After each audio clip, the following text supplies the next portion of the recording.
Assalamualaikum warahmatullahi wabarakatuh. Hai, selamat pagi Soli-Soliha. Bagaimana kabarnya hari ini? Semoga sehat semua ya nak. Amin. Pastikan ananda semua sudah mandi, sarapan, sholat duha, dan murojaah. Apabila sudah dikerjakan semua, mohon dipersiapkan alat tulis dan buku tematiknya ya nak. Baiklah, sebelum pembelajaran dimulai, terlebih dahulu kita berdoa ya. Berdoa dimulai. Bismillahirrahmanirrahim.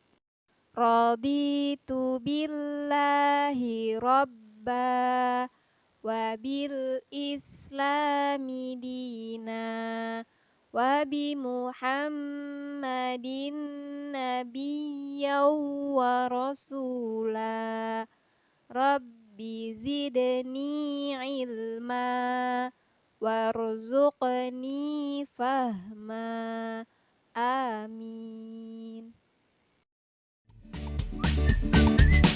Pada pertemuan kali ini kita akan belajar tematik 5G, yaitu peristiwa dalam kehidupan dengan muatan pelajaran IPS dengan KD 3.3. Adapun materi pokoknya ialah 1. Proses kedatangan bangsa-bangsa Eropa di Indonesia.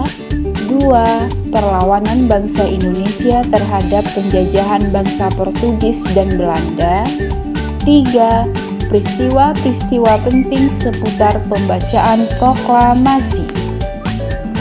Setelah menyaksikan video pembelajaran ini, Bu Guru harap Soli-Soliha semua mampu menyebutkan proses kedatangan bangsa-bangsa Eropa di Indonesia, mampu menyebutkan perlawanan bangsa Indonesia terhadap penjajahan bangsa Portugis dan bangsa Belanda, dan mampu menyebutkan peristiwa penting seputar pembacaan proklamasi.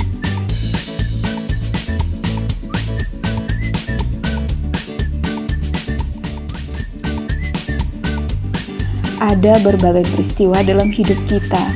Ada peristiwa yang dialami oleh diri sendiri, peristiwa yang dialami oleh keluarga, peristiwa yang dialami oleh masyarakat, maupun peristiwa yang dialami oleh bangsa dan negara. Salah satu peristiwa penting yang dialami oleh bangsa Indonesia adalah peristiwa kedatangan bangsa-bangsa Eropa ke Indonesia.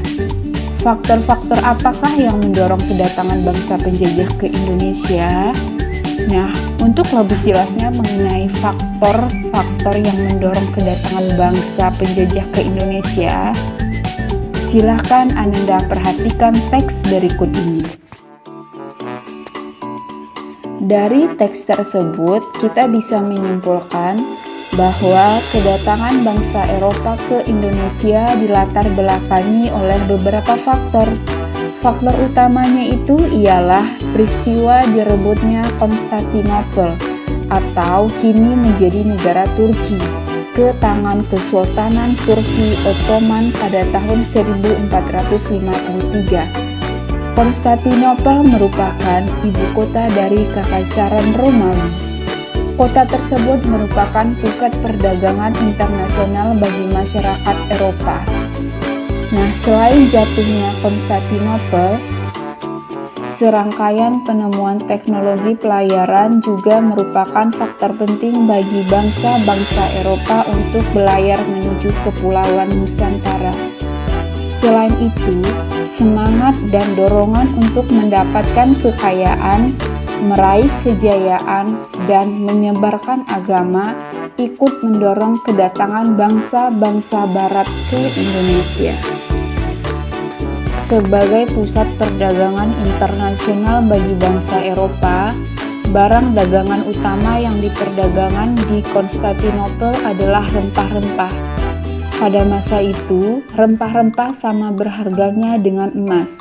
Rempah-rempah sangat berharga dan mahal karena dibutuhkan untuk perawatan kecantikan, obat-obatan, dan bahan ritual dalam upacara keagamaan. Selain itu, harganya mahal karena rempah-rempah diperoleh dari negara-negara di benua Asia dan Amerika yang letaknya jauh dari benua Eropa.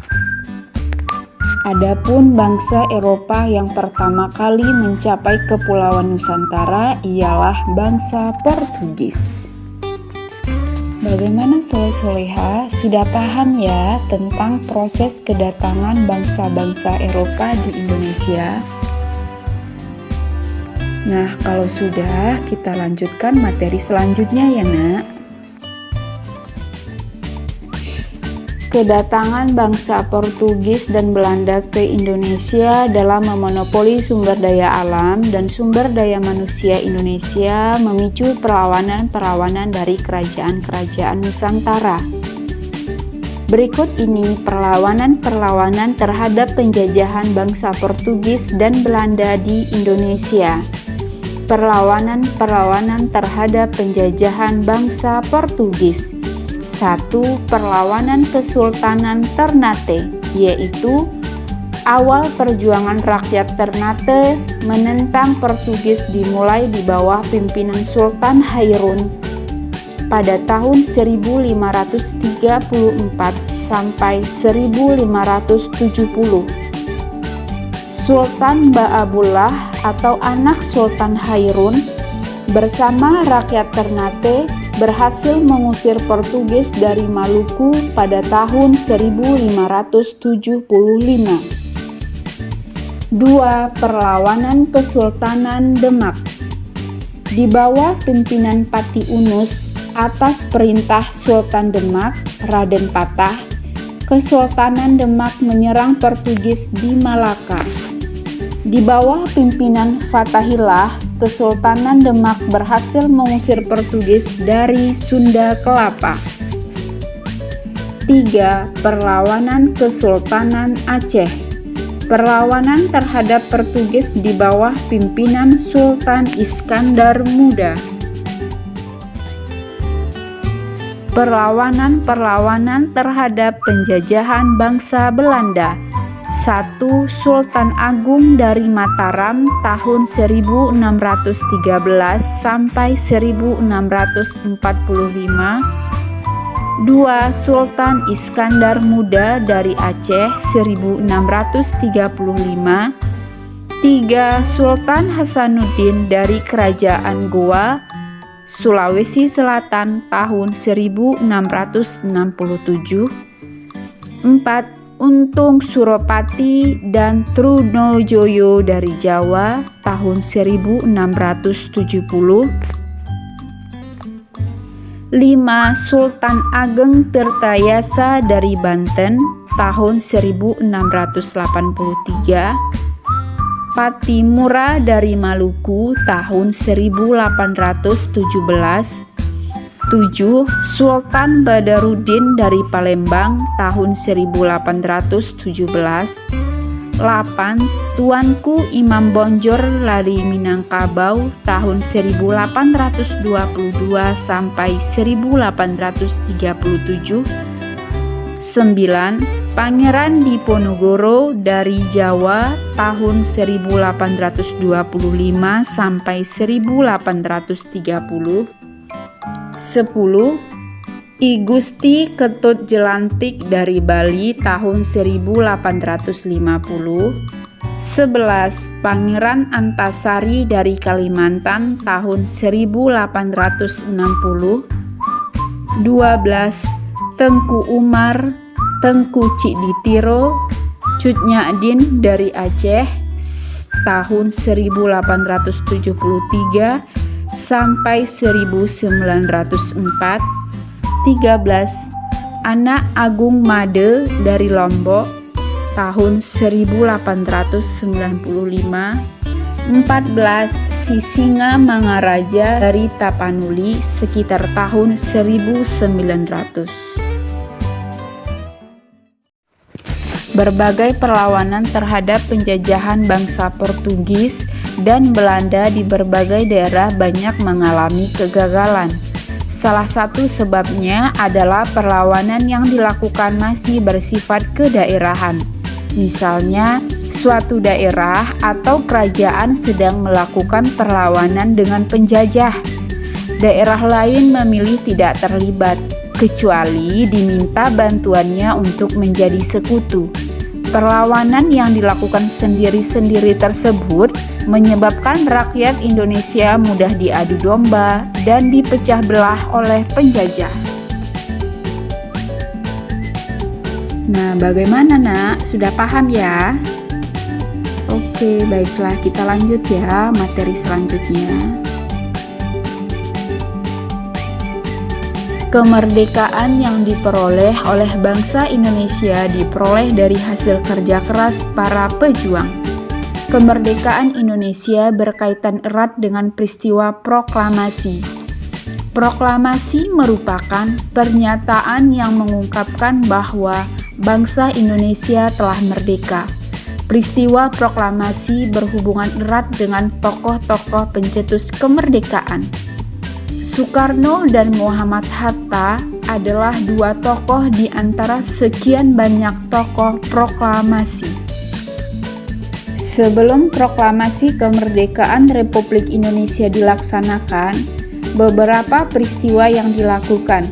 Salah satunya adalah pembentukan BPUPKI. Ada yang tahu apa itu BPUPKI? Nah, untuk lebih tahu mengenai tentang BPUPKI, silakan Ananda baca teks narasi berikut ini. Dari teks narasi tersebut, Bu Guru akan menyimpulkan mengenai BPUPKI. BPUPKI kepanjangannya ialah Badan Penyelidik Usaha-Usaha Persiapan Kemerdekaan Indonesia, atau dalam bahasa Jepangnya ialah Dokuritsu Jumbi Kosakai. BPUPKI dibentuk pada tanggal 1 Maret 1945 dengan tujuan ialah untuk mempelajari dan menyelidiki hal-hal yang dibutuhkan bagi pembentukan sebuah negara. BPUPKI diketuai oleh Dr. Rajiman Widyodiningrat dan wakilnya ialah Raden Panji Suroso. Saat itu jumlah anggota BPUPKI berjumlah 63 orang. Nah, setelah pembentukannya, BPUPKI segera membentuk Panitia 9 yang diketuai oleh Insinyur Soekarno. Dalam rapatnya yang diselenggarakan pada tanggal 29 Mei sampai 1 Juni 1945, Panitia 9 berusaha merumuskan dasar negara Indonesia. Setelah 2 hari lamanya merundingkan nilai-nilai yang harus dituangkan dalam dasar negara Indonesia, akhirnya pada tanggal 1 Juni, Soekarno mengusulkan nama bagi dasar negara Indonesia yaitu Pancasila. Adapun 5 dasar yang diusulkan Bung Karno adalah 1. Kebangsaan Indonesia, 2. Internasionalisme atau kemanusiaan, 3. Mufakat atau demokrasi, 4. Kesejahteraan sosial, 5. Ketuhanan yang Maha Esa. Dari rancangan tersebut, Pancasila masih mengalami perubahan hingga akhirnya menjadi dasar negara Indonesia yang kita gunakan saat ini. Pancasila menjadi pemersatu rakyat Indonesia yang majemuk hingga kini. Melalui Pancasila, kita tidak memandang perbedaan sebagai sesuatu yang dapat memecah belah. Keberadaan dalam masyarakat Indonesia justru menjadi ciri khas, jati diri, dan kekayaan bangsa yang harus dipelihara secara bersama-sama. Bagaimana soli-solia semua? Sudah paham dengan materi yang sudah Bu Guru jelaskan? Oke, baiklah. Nah, kalau sudah paham, selanjutnya Bu Guru akan menyimpulkan materi kita hari ini. Adapun kesimpulan materi kita hari ini ialah kedatangan bangsa Eropa ke Indonesia dilatar belakangi oleh beberapa faktor, di antaranya peristiwa direbutnya Konstantinopel ke tangan Kesultanan Turki Ottoman, serangkaian penemuan teknologi pelayaran, dan semangat dorongan untuk mendapatkan kekayaan, meraih kejayaan, dan menyebarkan agama. Perlawanan-perlawanan terhadap penjajahan bangsa Portugis, di antaranya perlawanan Kesultanan Ternate, perlawanan Kesultanan Demak, dan perlawanan Kesultanan Aceh. Perlawanan-perlawanan terhadap penjajahan bangsa Belanda, di antaranya Sultan Agung dari Mataram, Sultan Iskandar Muda, Sultan Hasanuddin, dan Untung Suropati. BPUPKI atau Badan Penyelidik Usaha-Usaha Persiapan Kemerdekaan Indonesia dibentuk pada tanggal 1 Maret 1945. Adapun tujuannya dibentuk BPUPKI yaitu untuk mempelajari dan menyelidiki hal-hal yang dibutuhkan bagi pembentukan sebuah negara. BPUPKI diketuai oleh Dr. Rajiman Widyodiningrat dan wakilnya ialah Raden Panji Suroso. Jumlah anggota organisasi BPUPKI berjumlah 63 orang. Setelah pembentukan BPUPKI, selanjutnya BPUPKI segera membentuk Panitia 9 yang diketuai oleh Insinyur Soekarno. Dalam rapatnya yaitu pada tanggal 1 Juni 1945, Insinyur Soekarno mengusulkan nama bangsa dasar negara Indonesia yaitu Pancasila. 5 dasar yang diusulkan Bung Karno adalah kebangsaan Indonesia, internasionalisme atau kemanusiaan, mufakat atau demokrasi, kesejahteraan sosial, dan ketuhanan yang Maha Esa. Selanjutnya untuk tugas, silakan Ananda buka buku tematik 5G halaman 4, nomor 1, 2, dan 3. Tugasnya dikerjakan di buku latihan ya nak. Setelah selesai, tugasnya difoto dan kirim ke WA Bu Guru ya Soleh-Soleha. Bu Guru tunggu sampai pukul 17.00. Terima kasih Soleh-Soleha, selamat mengerjakan. Alhamdulillahirabbil alamin. Pembelajaran hari ini telah selesai. Bu Guru harap Soleh-Soleha semua paham ya dengan materi dan tugas yang Bu Guru berikan. Bu Guru mengingatkan, sholat 5 waktunya tetap dijaga ya nak. Mengaji, murojaah, dan membantu orang tua. Bu Guru akhiri, wassalamualaikum warahmatullahi wabarakatuh.